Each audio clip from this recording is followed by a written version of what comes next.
हाथों में जाने से भी बचाया है। फ्रेंड्स, जहां तक क्लाइमेट चेंज की बात है, तो इससे डील करने के लिए भी भारत की एक अपनी अप्रोच रही है। भारत आज सोलर, विंड, हाइड्रो के साथ साथ बायोफ्यूल्स, ग्रीन हाइड्रोजन पर भी काम कर रहा है।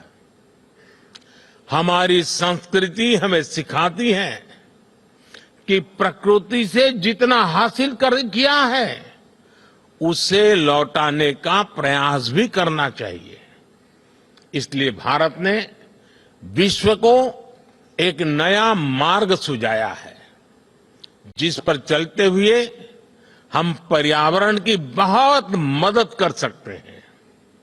ये मार्ग है मिशन लाइफ, यानी लाइफस्टाइल फॉर एनवायरमेंट का। ये मिशन प्रो प्लेनेट पीपल का रास्ता दिखाता है। हम कार्बन क्रेडिट की अप्रोच को भी काफी समय से देख रहे हैं। अब इससे आगे बढ़कर हमें ग्रीन क्रेडिट के बारे में सोचना चाहिए। इसकी चर्चा मैंने यहां दुबई में ही COP28 के दौरान बहुत विस्तार से की थी।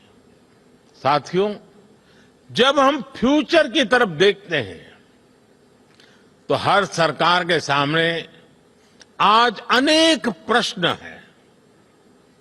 हम अपनी नेशनल सॉवरेनिटी और इंटरनेशनल इंटरडिपेंडेंस में बैलेंस कैसे बनाएं? अपने नेशनल इंटरेस्ट के लिए काम करते हुए इंटरनेशनल रूल ऑफ लॉ के प्रति अपनी कमिटमेंट पर कायम कैसे रहे? नेशनल प्रोग्रेस का विस्तार करते हुए हम ग्लोबल गुड के लिए ज्यादा से ज्यादा कंट्रीब्यूट कैसे करें? हम अपने कल्चर और ट्रेडिशन से विजडम लेते हुए भी यूनिवर्सल वैल्यूज को समृद्ध कैसे करें? हम डिजिटल टेक्नोलॉजी का लाभ लेते हुए उसके नकारात्मक उन प्रभावों से समाज को कैसे बचाएं?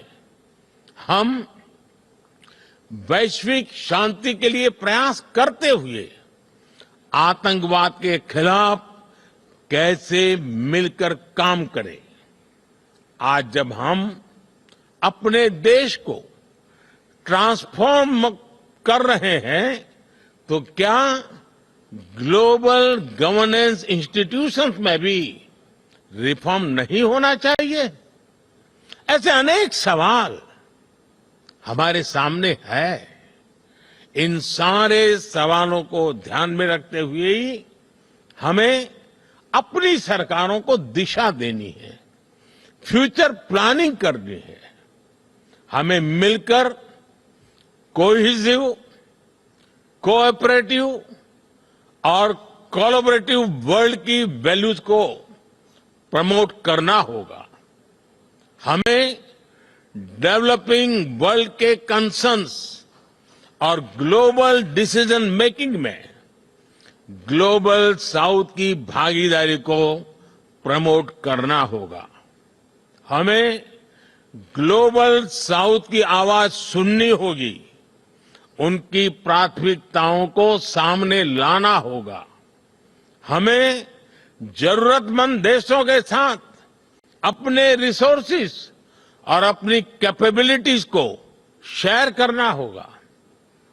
हमें एआई, आर्टिफिशियल इंटेलिजेंस और क्रिप्टो करेंसी, साइबर क्राइम ऐसे पैदा हो रही चुनौतियों के लिए ग्लोबल प्रोटोकॉल बनाने होंगे।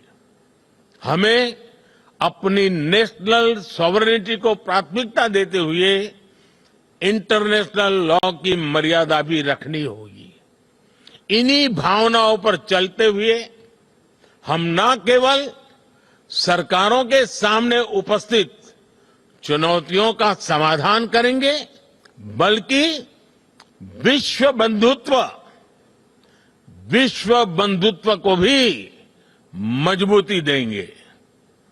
एक विश्व बंधु के रूप में भारत इसी सोच के साथ आगे बढ़ रहा है।